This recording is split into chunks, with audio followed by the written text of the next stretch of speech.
Tariq Ali is a prominent member of the ad hoc committee organizing Sunday's march.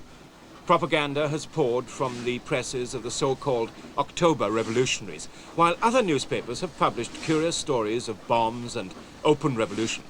But what spirit, what program does the march represent? Are the proliferating groups of revolutionaries merely absurd? Or do they, and their message, represent a serious political force? And who are they? Tariq Ali's revolutionary journal, Black Dwarf, is printed in North Wales. He told me he hoped the march would express the demonstrators' anger. What does he mean? Well, the manifestations of anger I would like to see are A, that our movement remains fairly solidified, that we occupy the streets as we usually do in our campaign demonstrations, that we show as much solidarity with each other as we do with the Vietnamese, by which I mean is that we defend each other, we protect each other, and if violence is used against us by an outside force, well, we use defensive violence. Outside force being the police? Yeah. I mean, what would you like to see happen? We would like to see the Labour government shaken. We would like to shake the Labour government by its very roots. One newspaper, among many, criticizes you about the demonstration by saying, democracy certainly does not mean freedom for rioters to take over the streets of the capital. What do you think of that? Well, this has been the age-old argument of ruling elites and their organs since time immemorial. I mean, this is the argument which has been used, which was used against the Chartists, which was used against the people who are trying to get the reform bills through, which was used against the hunger marches in the 30s, which was used against the suffragettes. I mean, you name it and they say it. So you don't attach much importance to that? No, I think... Or indeed, do you attach much importance to democracy? Well, you see, I would question the concepts of democracy which are bandied around by Labour and Tory politicians, because we believe that as far as we're concerned, this is not a democracy. In these alleyways in the East End of London, the dream of overthrowing the state has a long, ineffectual history. Here for nearly a century, anarchists have plotted, sometimes made bombs, but their wild faith in freedom has brought nothing about. For the first time, we filmed their editorial meeting. They are elegant journalists, booksellers, antique dealers. One, Stuart Christie, was imprisoned in Spain for carrying bombs. I asked him if he believed in the violent overthrow of the state. At certain stages, certain historical stages, violence is necessary, Yeah. and I would condone it. Would you personally commit it? Well, I have, Yes. and I've been sentenced to 20 years for that. Yeah. Do you think that you yourself wish to be hostile to society, or something made you hostile to the society you live in? I detest authority, arbitrary authority. Do you suppose that by working here, by printing your paper and by writing it, you are achieving anything? Well, the only way in which an anarchist society can come about is by there being sufficient people who want it to come about. And when we do have sufficient people wanting it, then neither the state nor any other form of authority will be able to stand in our way. Well, what kind of society would it be? Not our way, but the way of the people who want to be free from the state.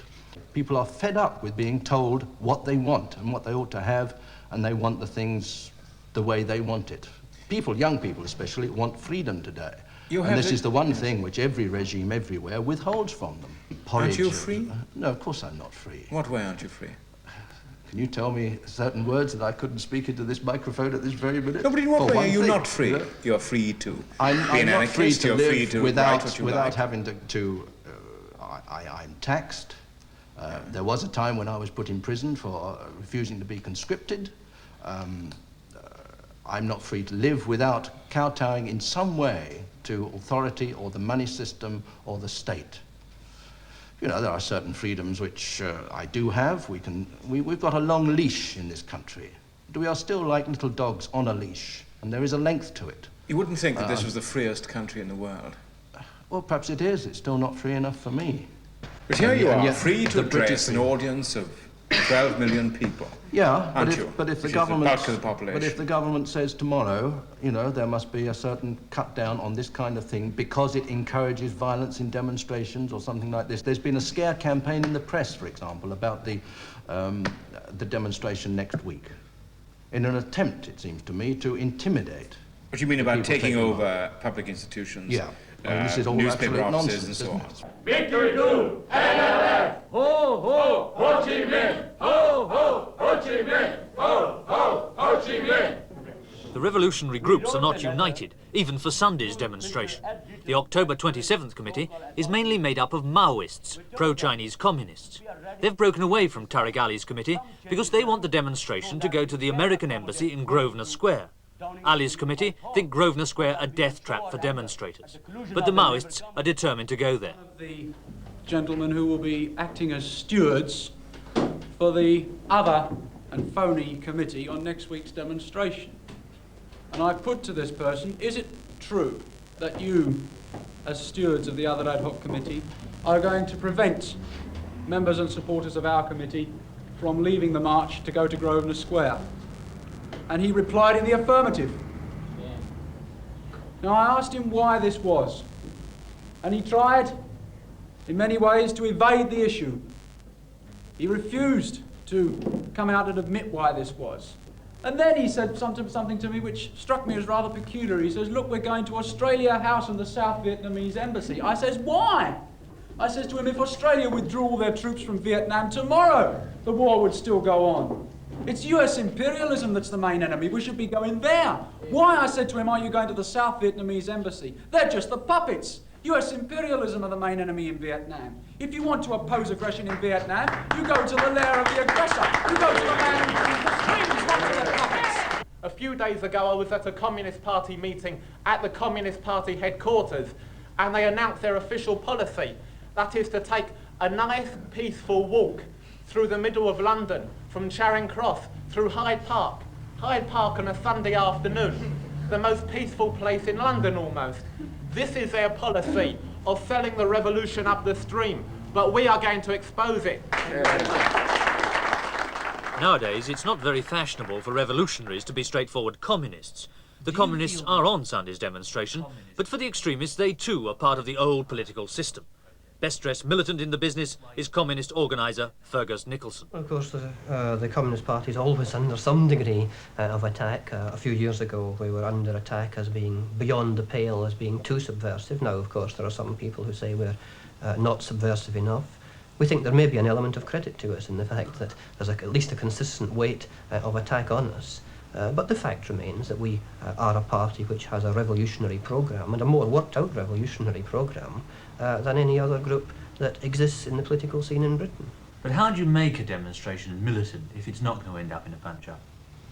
Well, I think this militancy would be expressed in the way that the people are able to stick together and not be diverted. The people will probably link arms, fill the streets through the demonstration, the sheer size and spirit of the demonstration, the kind of aims you express in it. And more important on this occasion, the organising of the demonstration in such a way that the demonstration is a beginning of action against the war in Vietnam, and everything doesn't just finish at the end of the demonstration. It's always seemed to me there's no real relationship between students and workers. Now, I mean, some of these groups say the real oppressed people now are youth, not the working class. I mean, do you feel that?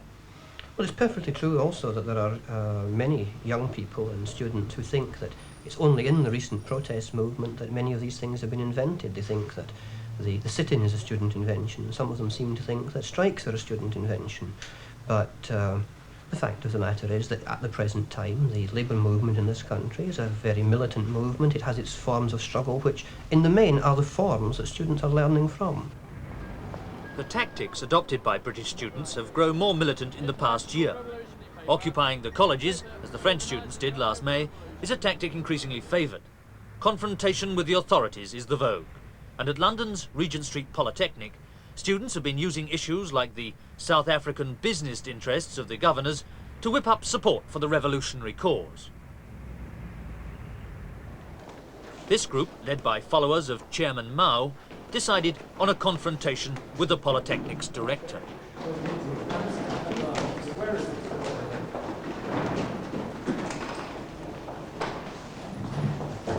But even the true revolution sometimes loses its way when looking for the director of a polytechnic. Well, where's the president staying?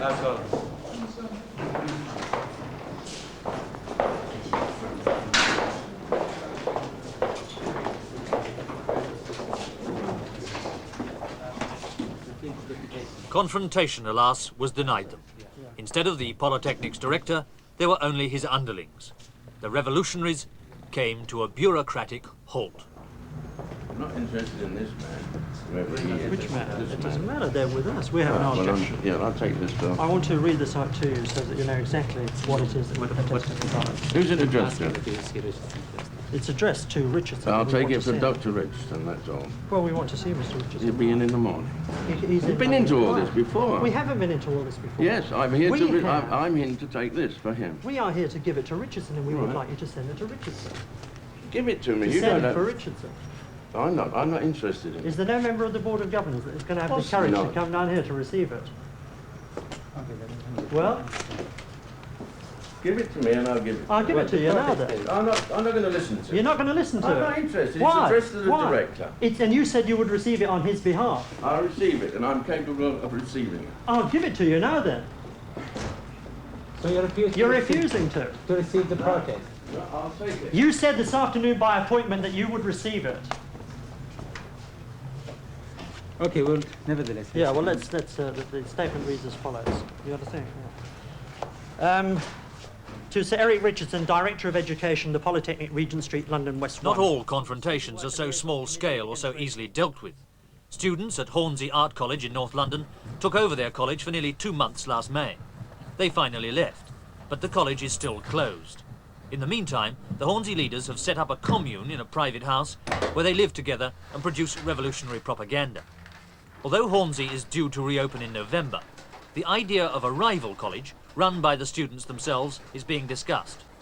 Local councillors have called the Hornsey revolt a pure Chinese Red Guard effort, but it was far from that. It started out as a protest about how the college and art education were run. It's now moved on to question the authority of the state itself. But apart from students, have the mass of people got grievances that could fuel a revolution? They're worried on a local level. You know, ratepayers are worried that their rates are going up. They're worried that their kids are not getting a good education. They're worried there, and that perhaps soon they'll be worried in their factory. I mean, they certainly do worry. But the point is, we've got, in a sense, we've got a 3-year liberty where we can stop and think about these things. I mean, I wouldn't. It'd be difficult to ask somebody with a mortgage and 3 kids and so on to suddenly defend the revolution in. Well, this is the problem. By actively I mean, how do you activate the people with mortgages and 3 kids then? I mean, you can't say there's no sign of worry among workers in a country where, what is it, 95% of strikes are, you know, wildcats, not sanctioned. There are signs of worry, but there's no signs that they want to sort of take over the place. Yeah, but I think this is where students can indeed provide a lead, you know. Yeah, I think that perhaps they've got better communications in that they're not continually conditioned by the daily rags like the Express and the Mirror and by your TV companies, you know. You present problems, you try and condition the people to thinking in a certain way. Now, I don't think that we're going to solve any problems at Hornsey by reforms, because all we're doing is putting another system there again, you know. And all the government will do by letting workers participate is they're throwing them crumbs. They're giving them another little bit, you know, a bit of control. What everybody's got to do and what they must do, and the only way I see that they can alter it is by, you know, is by taking part in it themselves, in getting out into the streets. When they feel that the rents are getting too high, don't pay them, you know. When the mines are closing, don't go to work. Keep on bloody digging coal, you know. And this is the way they're going to do it.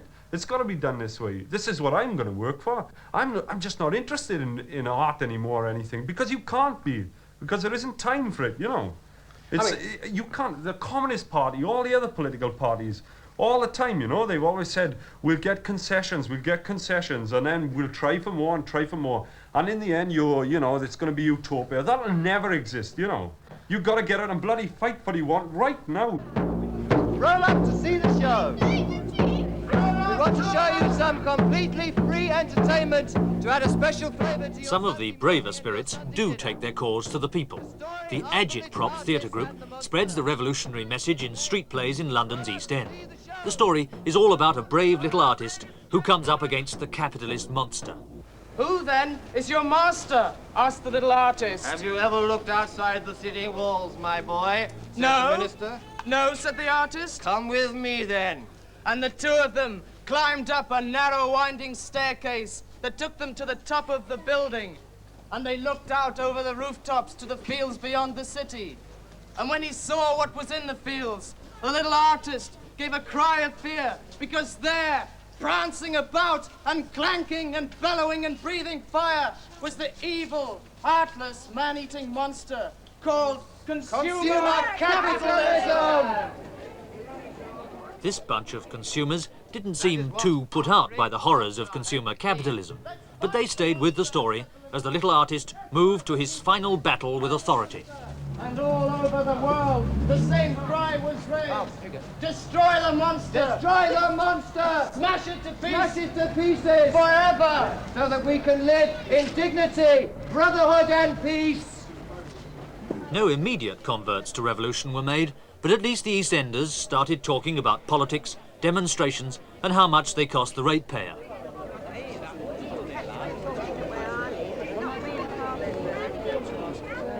We pay the police by the rates. Well, therefore our rates. At the same time, they don't. Wilson's chasing halfway around the country, won't amount to Smith. It's a lost cause, isn't it? If I was a bookie, I'd have laid odds on that. Wasting his time.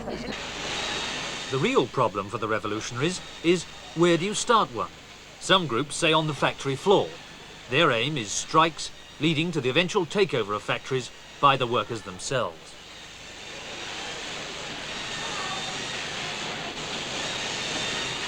Marxists, Trotskyists, renegade socialists all try to recruit the workers to the revolution by campaigns at the factory gates and propaganda among key workers like shop stewards. Important industries like engineering are obvious targets. The revolutionaries say that the idea of the British working man as a conservative figure, a slave to the affluent society's motor car and washing machine, is an invention of the capitalist press. We went to film a Newcastle factory gate meeting by the International Socialist Group. Unfortunately, a rival group, the Trotskyite Socialist Labour League, decided to break it up. The revolution and the workers had to wait while the two groups fought it out. First, the Socialist Labour League. I'm sure you will appreciate this fact. In the last year, since January, profits in this country, now listen to this, because profits in this country have risen by 20%. 20%. Look, Kusha! These are increases very successfully. What happened? This for the first time penetrates to get away with. But 15,000 television cameras are coming here, paying you money today in order to get publicity against the engineer strike. Your people are following in the positive reaction. The BBC, the television companies owned by the monopolies, is no friend of the working class. And yet you people, at the request of the BBC, come down to this factory gate, come to sell your papers and hand out your leaflets. The Socialist Labour League was asked by the BBC to do a television programme on these left organisations and on demonstrations. We absolutely refuse. We would have nothing to do with this. We hold this meeting.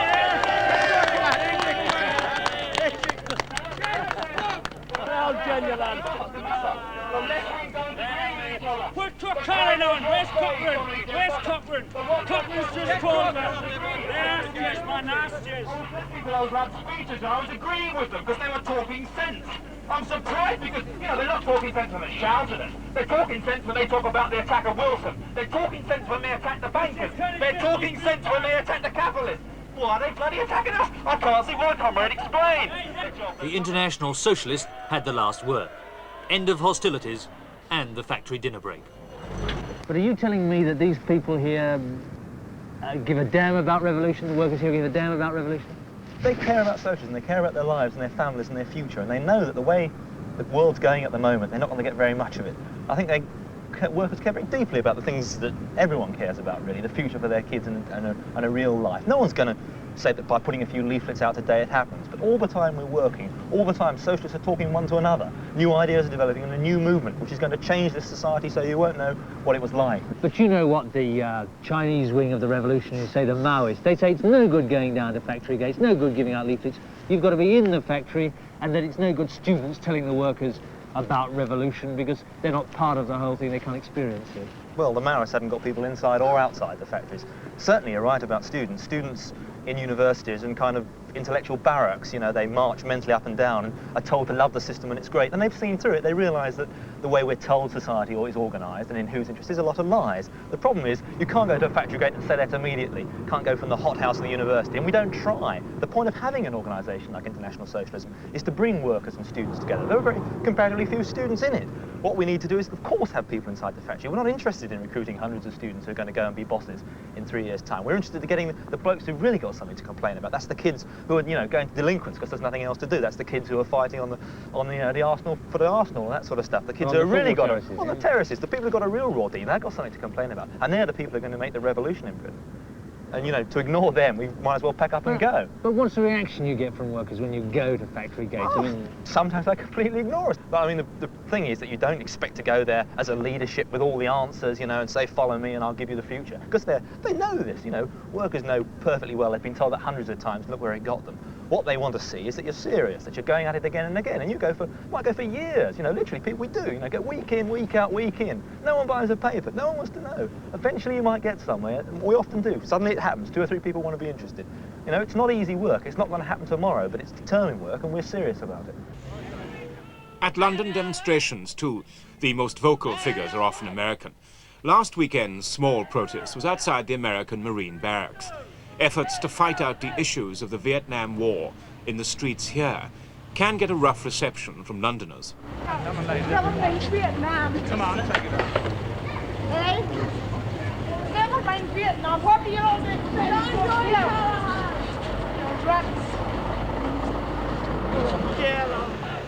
Victory to NLF! Victory to NLF! This Sunday's demonstration will be a different matter. Vietnam is perhaps more an excuse than a cause. And in the future, the causes may be more domestic and hit nearer home and be a greater challenge to authority. Our British friends want to discuss U.S. policy in Vietnam. If you want to answer a few questions, come on down and they'd be glad to ask them.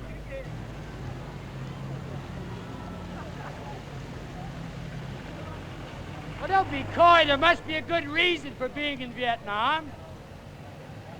I was in Korea with the 187th Airborne. I didn't see that. Tell them why you see Vietnam.